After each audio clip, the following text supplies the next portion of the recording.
part of the Tipsy Table community, and that's where I think connection with people that use your services, really starts driving the business, and expanding and booming and growing and everything else, because people believe in you are the brand, you are Tipsy Tables, and they want to feel that experience all the time. They embrace it into their lives. Yeah. Well, the Tipsy Tables for her, like you said, it's her identity.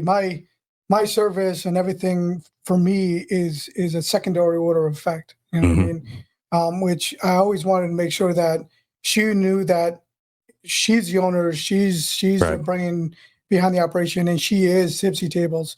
By virtue of being a military spouse, is just, it's something it's extraordinary for her to be in that position, but it's not a veteran spouse business. It is a spouse, business. And I've always wanted to make sure that, my service has nothing to do with what she's built. And I'm only here to make sure that there's no limit to where she can go. Right. And then just my service, if somebody, finds out that, she's a military spouse, and, that just kind of adds on to how strong she is as a person, but nothing to do with, how she's created it on her own, which is great. Yeah. Yeah. And that's the point, I'm trying to make is, just the strong, willing attitude that you have, and what you go through behind the scenes. A lot of people don't know about it. Right. And having an atmosphere like this to be able to talk about it for people to see,